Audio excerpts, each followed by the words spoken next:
हम आकाशवाणी के लखनऊ केंद्र से बोल रहे हैं। पेश खिदमत है उर्दू प्रोग्राम। सभी सामीन को शमीम का आदाब। आज के उर्दू बज़्म में हम आपके लिए लेकर आए हैं मकाला जिसका उन्वान है गंगा जमनी तहजीब को फ़रोग देने में तसव्वुफ़ का किरदार, और कलाम शायर के तहत आप सुनेंगे निज़ाम खान से उनका कलाम। पहले समात फरमाइए मकाला गंगा जमनी तहजीब को फ़रोग देने में तसव्वुफ़ का किरदार। मकाला पेश कर रहे हैं डॉक्टर ज़ीशान मिसबाही। इस उन्वान का तकाजा है कि सबसे पहले हम हस्बे ज़ैल सवालात की वजाहत करें। नंबर 1, तसव्वुफ़ क्या है। दूसरा सवाल, गंगा जमनी तहजीब क्या है। तीसरा सवाल, इसके फ़रोग़ में तसव्वुफ़ और सूफिया का रोल क्या है। और चौथा और आखिरी सवाल कि मौजूदा अहद में इस तहजीब की अहमियत क्या है। तसव्वुफ़ क्या है। तसव्वुफ़ इस्लाम के बातनी, अखलाकी और रूहानी निज़ाम का नाम है। तसव्वुफ़ की बुनियाद हदीस जिब्रील है जिसमें इसके लिए लफ्ज़ अल-एहसान का इस्तेमाल किया गया है और कहा गया है कि दीन में एहसान यह है कि जब तुम अपने रब की इबादत करो तो ये तसव्वुर रहे कि गोया तुम अपने रब को देख रहे हो या ये कि रब तुम्हें देख रहा है। यही हकीकत तसव्वुफ़ है। इसके साथ ही साथ बाद के अदवार में तसव्वुफ़ का एक फ़लसफ़ियाना पहलू नज़रिया वहदतुल वजूद भी सामने आया। इसके मुताबिक कायनात खुदा की सिफ़ाते जमालो जलाल का मज़हर है।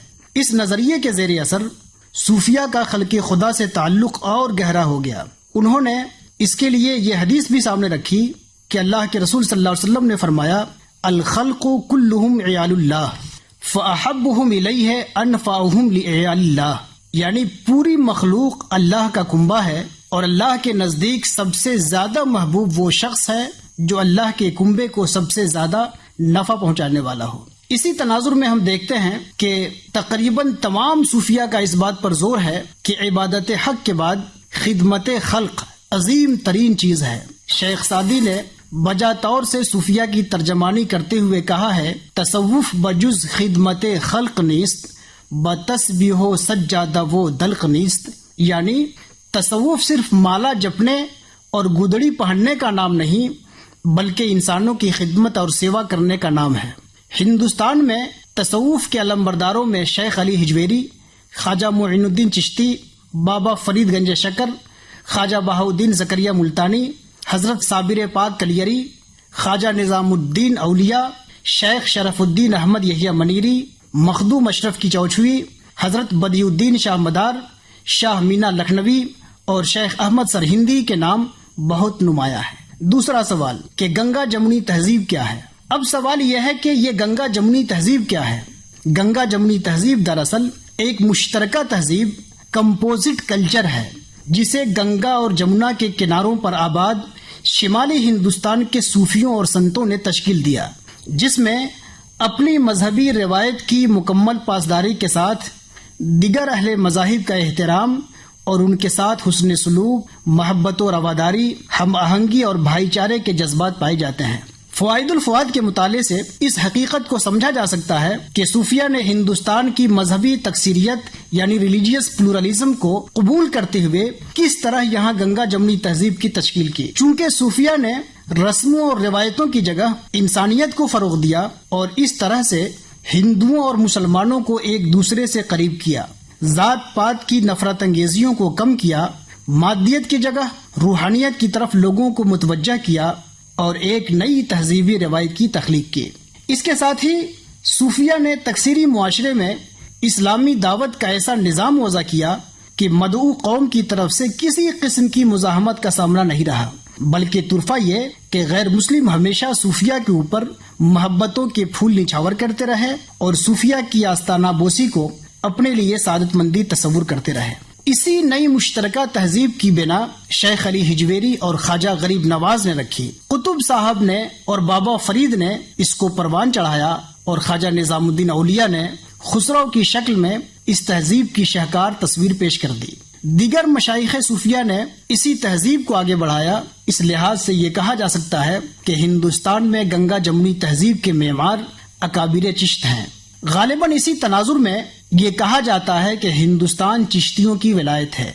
ख्वाजा मुइनुद्दीन चिश्ती 13वीं सदी ईस्वी के आगाज में हिंदुस्तान तशरीफ लाए। आपने सरजमीन अजमेर से انسانی اخوت، ہمدردی، مساوات اور غربا پروری کا سبق دیا۔ انہوں نے سکھایا کہ انسان کی کرامت اس کا انسان ہونا ہے، اس کے لیے کسی مخصوص مذہب یا روایات کی قید اضافی ہے، اس لیے تمام انسانوں کے ساتھ سب کو یکساں سلوک کرنا چاہیے۔ حضرت خواجہ کا یہ پیغام طبقاتی نظام میں جکڑے ہوئے معاشرے کے لیے جرعِ آب حیات ثابت ہوا اور ملک کے اندر ایک نیا سماج تشکیل پانا شروع ہوا، جس کی بنیاد محض انسان دوستی اور کرامت انسانی کا اعتراف تھا۔ بابا فرید الدین گنج شکر کی میٹھی بانی نے پنجاب کو اتنا متاثر کیا کہ ان کا کلام سکھ مذہب کے بانی گرو نانک اور دوسرے گروؤں کے برابر سمجھا گیا۔ بابا صاحب کی شاعری نے خواجہ صاحب کے پیغام امن و آشتی کو کھیتوں اور کھلیانوں تک پہنچا دیا۔ بابا فرید کے خلیفہ اجل سلطان المشائخ خواجہ نظام الدین اولیاء نے اس مشترکہ تہذیبی روایت کو پایۂ تکمیل تک پہنچایا۔ آپ مختلف مذاہب کے لوگوں کے درمیان یکساں مقبول تھے۔ ان کی خانقاہ میں صوفیوں کی طرح جوگیوں کی بھی آمد ہوتی رہتی، لوگ ان سے دعائیں لینے کے لیے ان کے دربار میں حاضری دیتے۔ انہوں نے ایک طرف تو انسان دوستی کا سبق سکھایا، دوسری طرف اپنی خانقاہ کے نظام کے ذریعہ اس کا موقع دیا کہ ہر مذہب و ملت کا آدمی ان کے در پر حاضری دے سکے۔ حضرت کے دربار میں کسی سے بھی اس کا مذہب نہیں پوچھا جاتا تھا، بلکہ اس کی ضرورت پوچھی جاتی تھی۔ بات گنگا جمنی تہذیب کی ہو اور جناب خسرو کا نام نہ آئے، یہ ممکن نہیں ہے۔ اگر خسرو کو گنگا جمنی تہذیب کا پیکر مجسم کہا جائے تو یہ حقیقت کی ترجمانی ہوگی۔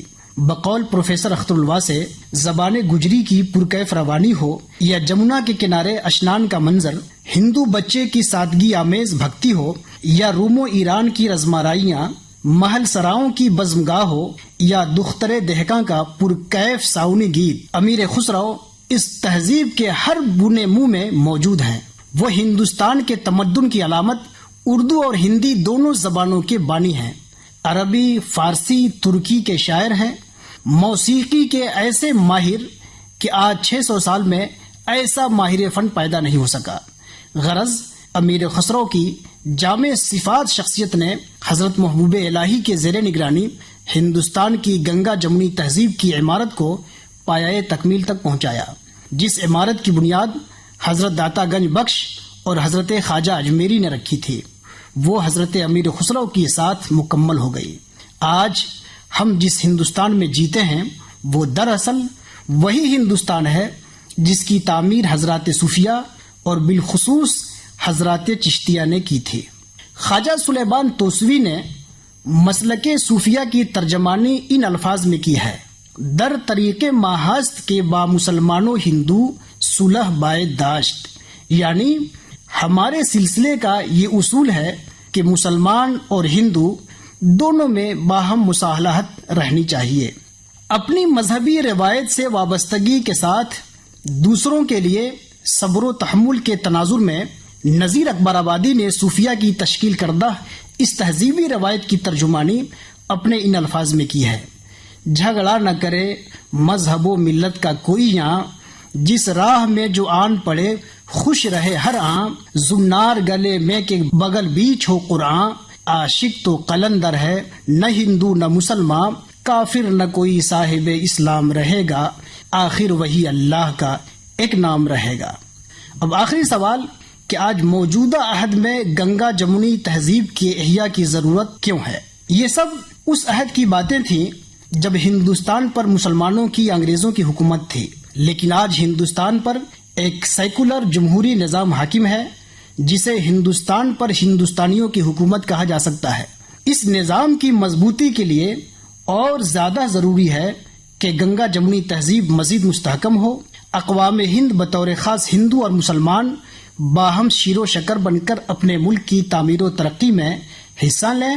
جس ملک کے باشندوں کے بیچ اعتماد و احترام کا رشتہ نہ ہو وہ ملک ہرگز ترقی نہیں کر سکتا۔ آج یہ بات زیر بحث ہے کہ ہندوستان کو وشو گرو بننا ہے، اور ظاہر ہے کہ وشو گرو وہی ہو سکتا ہے کہ جس کے دل و دماغ میں لڑائی کے بجائے رواداری اور نفرت کے بجائے محبت ہو۔ آج ضرورت ہے کہ گنگا جمنی تہذیب کا احیاء ہو، اور آج ضرورت ہے کہ خانقاہوں اور درگاہوں کے مسند نشین اپنے اسلاف صوفیہ کا کردار ادا کرنے کے لیے پھر سے کمر بستہ ہوں۔ حکیم الامت ڈاکٹر علامہ اقبال کے لفظوں میں کہیں تو غیریت کے پردے ایک بار پھر اٹھا دیں، بچھڑوں کو پھر ملا دیں، نقشے دوئی مٹا دیں، سونی پڑی ہوئی ہے مدت سے دل کی بستی، سونی پڑی ہوئی ہے مدت سے دل کی بستی، ایک نیا شوالا اس دیس میں بنا دیں، ایک نیا شوالا اس دیس میں بنا دیں، شکتی بھی شانتی بھی بھگتوں کے گیت میں ہے، دھرتی کے باسیوں کی مکتی پریت میں ہے۔